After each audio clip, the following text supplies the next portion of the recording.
It's only a kick, a jump, a block. It's only a serve. It's only a tackle, a run. It's only for the fans. After all, it's only pressure. You got this. Adidas.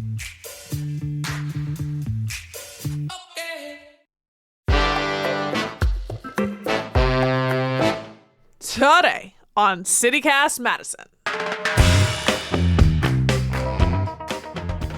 It's the Friday News Roundup. This week, I'm joined by CityCast Madison's Hayley Sperling. The state Supreme Court is reconsidering its ban on absentee ballot boxes ahead of this year's elections. Madison breaks ground on a much-needed PFAS chemical treatment center. The Canadian wildfire smoke returns. And our city's got a slick new mascot for women's pro softball. It's Friday, May 17th. I'm Bianca Martin, and here's what Madison's talking about.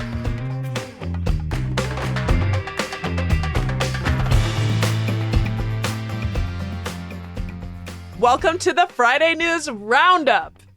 Hayley, quickly, you've been into Animal Crossing, and just listening to you talk about it has made me feel hooked, and I've researched it because I'm like, hey, this has really got Hayley's attention. Hayley's brilliant. I want to know more. And I saw in an Atlantic article, they described Animal Crossing as a, quote, political hypothesis about how a different kind of world might work, one with no losers. That's lovely. That's beautiful. I love that. And that's so true. That's the best thing about Animal Crossing is that no one ever gets hurt. No one ever dies. You do your planting. You sell your bells. It's a lovely, lovely existence. It's a great place to escape to. It's not our reality that there are no losers, but we're working towards it, right? Goals. All right. We're on the Friday News Roundup talking politics. Joining me today is our newsletter editor, Hayley Sperling. Hello. We're back in the real world, not in Animal Crossing. Back in the real world. But simulations are helpful for some things. What's not a simulation is it is 2024 and we've got big elections on the horizon.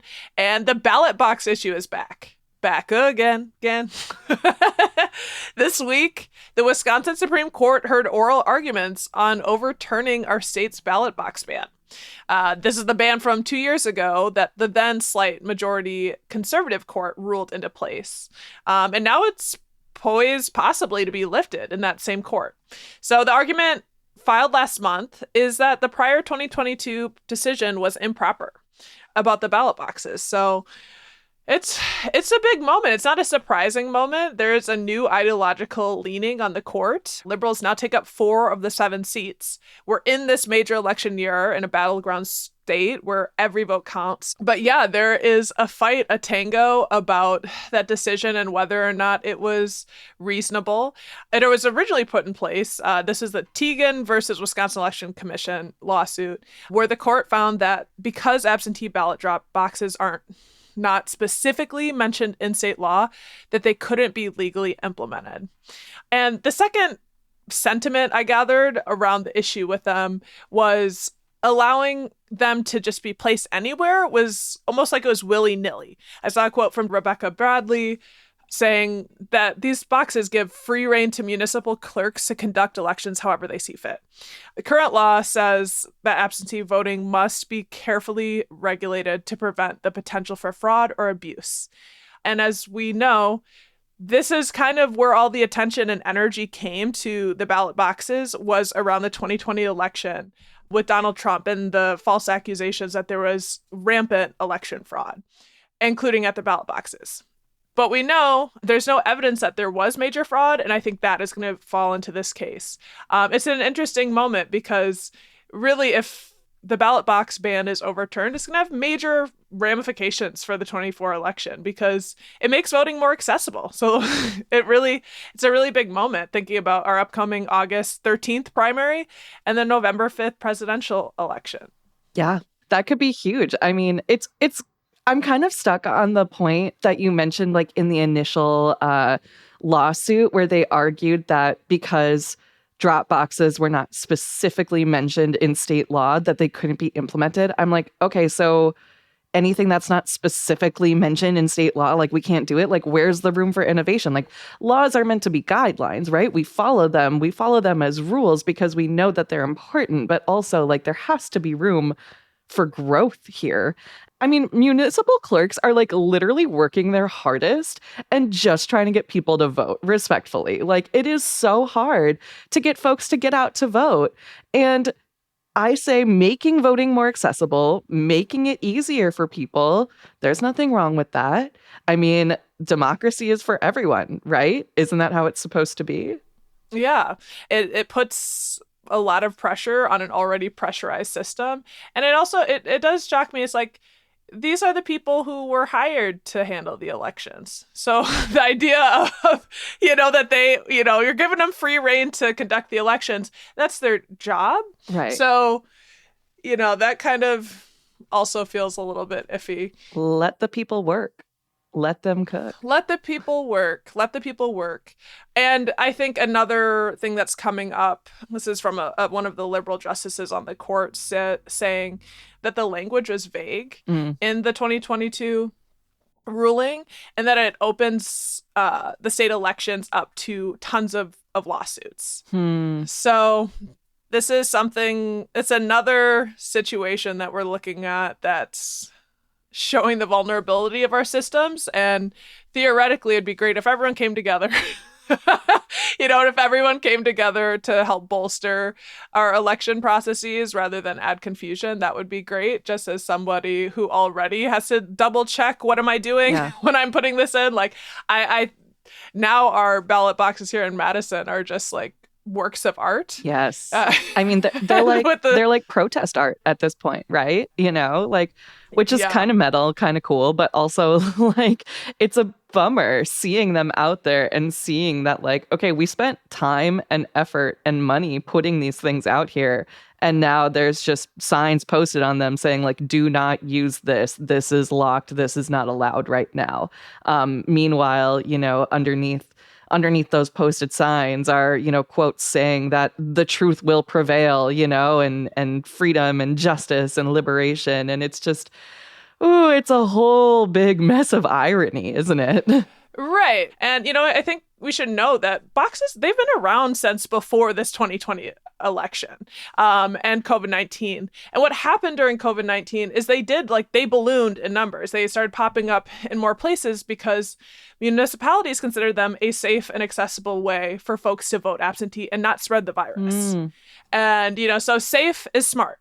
But then they became the target of Republican ire and the many claims of voter fraud. And now they've been banned for 2 years, and they're actually possibly, right now there is a liberal majority. So there is a chance that this ban gets overturned. So we'll see what happens there. I did see an attorney for the Republican-controlled legislature basically saying if the ruling is overturned, they predict additional lawsuits on the same issue when the makeup of the state's high court changes in the future. So I'm sick of this ride. I wonder if they are too. But it carries on. And so does the news. Yeah, we're ready to get off this ride. I'm ready for a functional democracy. How fun would that be? Yes. I like that one. Yes. Yeah. Animal Crossing dreams. Before we dive into more news, let's take a quick break.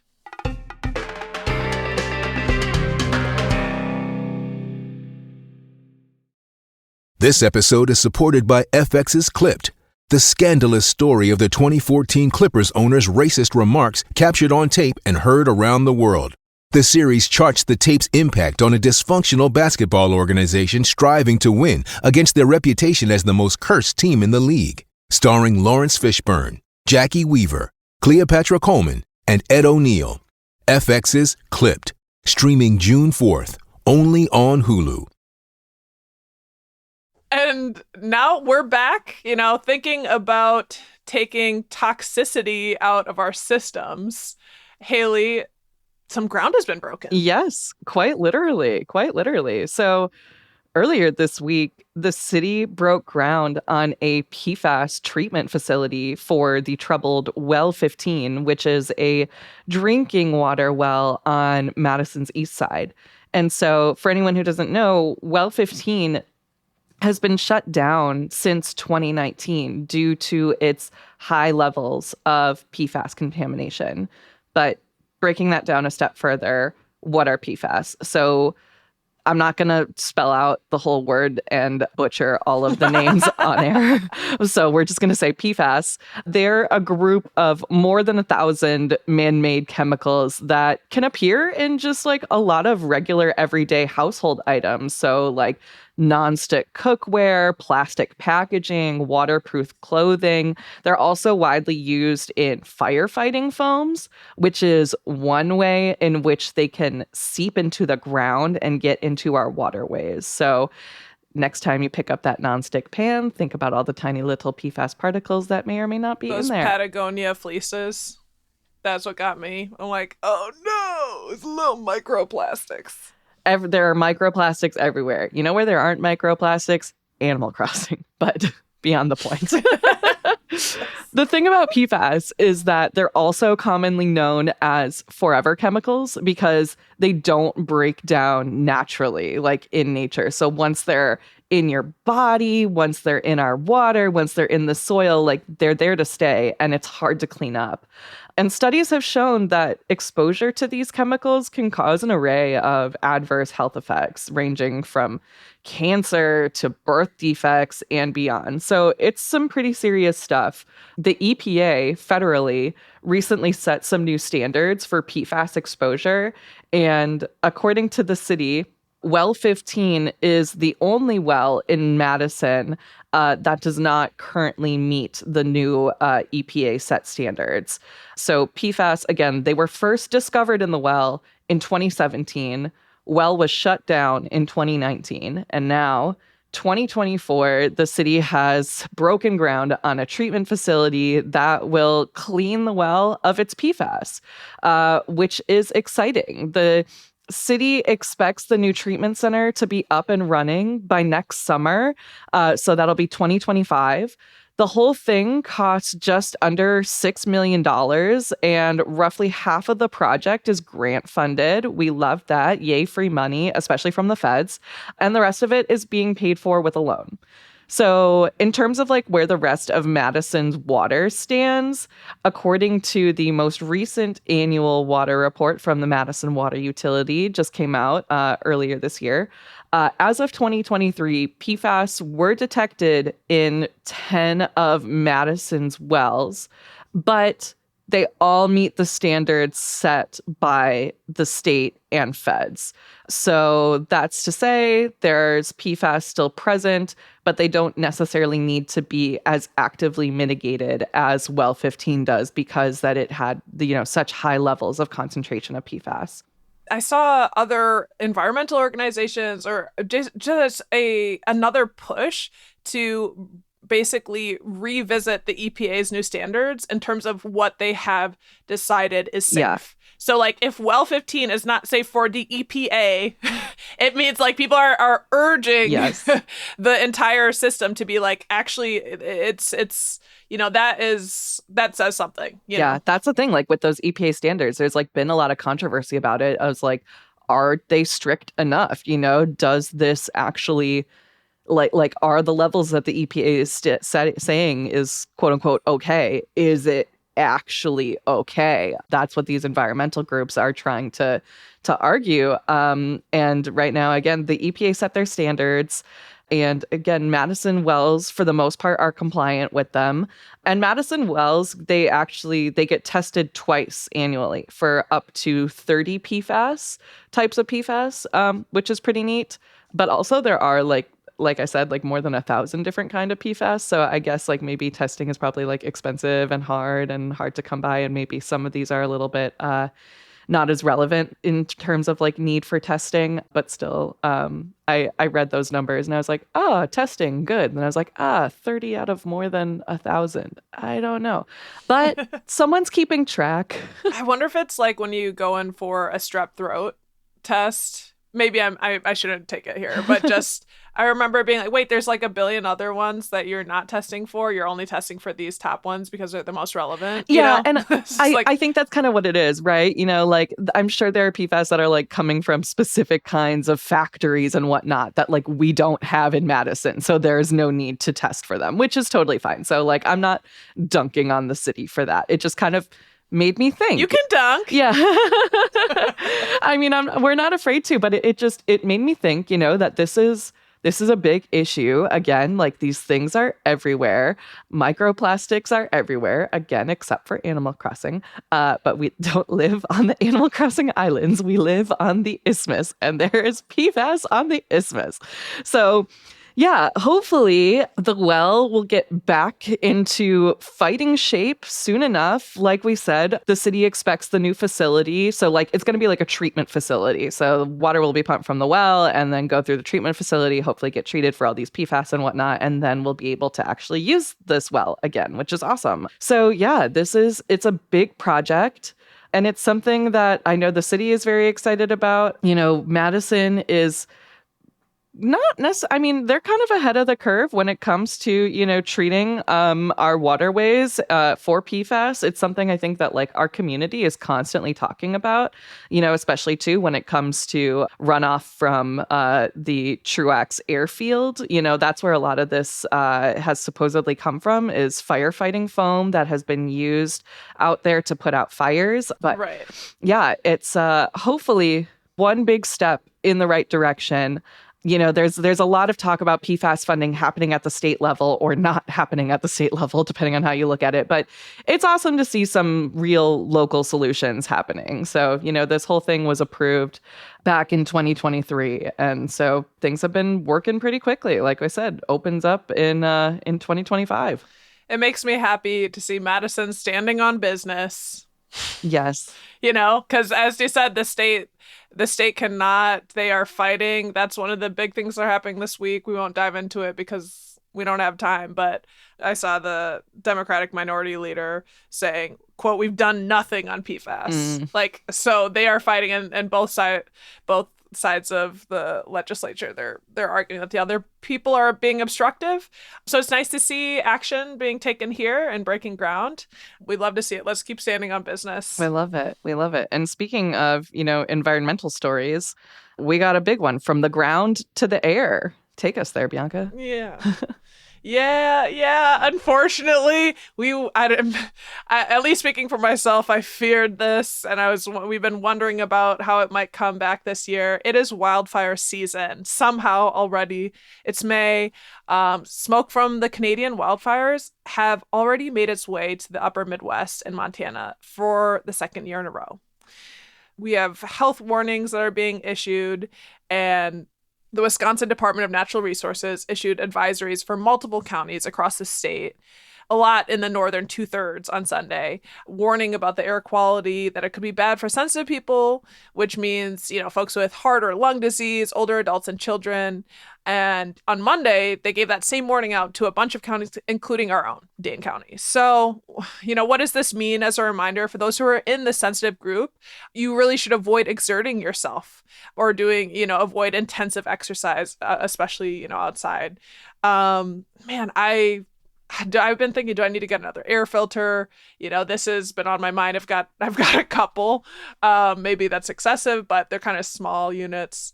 Anywho, there aren't as many fires burning in Canada this year compared to last, according to Madison.com at this time, but the chance of more wildfires this summer does seem high. Well, I was hearing on NPR about like how some of these wildfires in Canada are like these quote unquote zombie fires that have like just been smoldering under the ice for a long time, and now they're burning. Oh my God. Right? I know, it's crazy. It's so crazy. There's no escape. Yeah, we get a new fun and and like apocalyptic term every day, I feel like. But one thing you mentioned, air purifiers, like another thing that people can actually use are like N95 respirators. Those do work. They are pretty effective at filtering out any of the like harmful wildfire particles that are in the air. And like these particles that are in the air, like they are particularly harmful to people. Like it is really bad for people to breathe them in. And, you know, we all know how delicate the human respiratory system is. We saw COVID-19 devastate all of ours, right? So yeah, break out those N95s, put in a new order. It's never a bad idea to have them around. It's never a bad idea to mask in public because, you know, why not? Keeps us safe. This is unfortunately just the beginning of the season. And I mean, I remember driving down East Wash like earlier this week when the alert was going on. And I was like, oh, it's so hazy. I wonder what that is. And then I got the alert on my phone. And I'm like, oh no, it's the fires. That's what that is. And it is only going to get worse. Yes. And, you know, your point about COVID-19, there are so many people with long COVID. Yes. Like one of my close friends has long COVID, still fighting for their life on a regular basis. So we don't know how COVID impacted all of us, but yeah, I really appreciate your point. Like it's important to take these warnings seriously, especially if you might be at risk. Yeah, for sure. Yeah, never a bad idea to be overly cautious, to be overly prepared, at least in my opinion. You know, I always try and keep an N95 in my car, you know, just in case, whatnot. You never know. Yeah, definitely. Drive with your windows up too when these air quality alerts are going on. I'm so bad because I love, you know, driving with the windows down, sunroof open and whatnot. But then it's like, I probably shouldn't be doing that when there's the wildfires going on. Wind in your hair. Yes, and wildfire smoke particles. Wildfire, yeah. Just like, what happened? I did not hang out at the cigar bar. What is going on? But I wanted to say, wind in your hair makes you think about a running horse. Yes. A horse with the long mane. Yes, the horses are running, and our favorite new softball team, the Madison Nightmares, they held, I mean, if you don't remember, they got their team name via popular vote. So essentially, like, they put it to the people and they said, you name our team, like, let us go. And so that's how we ended up with the Nightmares. Pretty badass, I think. And so... Yep, that stomped out the competition. Yeah. And so then they did the same thing, like, with their mascot. They had this voting round to name their nightmare mascot, which is this little like black horse that's very sweet. And so a real horse or like a little toy? Like a real live horse, like a real live, like I think I think technically it might be a pony. I don't want to be wrong on that one, but it looks kind of like a smaller horse. But it is alive. It is alive. And so earlier this week, or I guess rather last week, they had narrowed down the naming to 4 different names. And so they were in their final 4. And the top 4 were bunter, shortstop, diamond, and midnight. And one of these things is not like the other. And the one of those things ended up being the winner. So our horse's name is now officially Midnight. And I think that is beautiful. Goes along with the Nightmares aesthetic. Aww. I think the other names are cutesy, you know, whatever. And they're definitely more like baseball, softball themed. But like Midnight's a little bit more like mysterious and whatnot. And especially I think it goes velvety. Yes, very velvety. And like I said, it's a very like dark, I think the horse is like black or like very deep brown at least. So it fits. And again, like with a team name like the Nightmares, you know, how can you not have a horse named Midnight? Like that's so badass. Yeah. I love it. This team, nothing not to love. I can't believe we've got our own Lil Sebastian. No, literally. From Parks and Rec. Literally, that was like, my first thought. I was like, wait, we've got her for real, a little miniature horse? It's about to be the like most popular horse in Madison. Midnight. We gotta meet midnight, Hayley. Can we get midnight on the podcast? We need midnight on the pod, and we are going to the softball game. We need to meet midnight. Yes. Oh my God. I need that. Can't wait. Go get them, girls. Can't wait. Go get them. Oh my God. That is an excellent way to round out this week. Hayley, thank you for rounding up the news with me. You're brilliant. And let's go watch some softball. Heck yeah. Thanks, Bianca.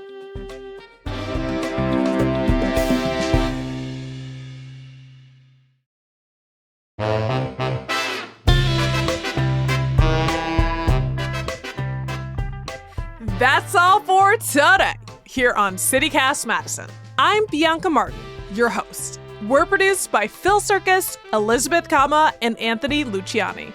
Our executive producer is Molly Stentz. Our theme music is by Carl Christensen. Hayley Sperling is our newsletter editor. Remember, you can always get more news delivered right to your inbox by subscribing to Madison Minutes. And if you enjoyed today's show, why not share this podcast with your favorite person who knows how to put out fires? And of course, with that, shout out to you, our local firefighters. We love you. See you back here Monday morning with more news from around the city. Until then, take very good care.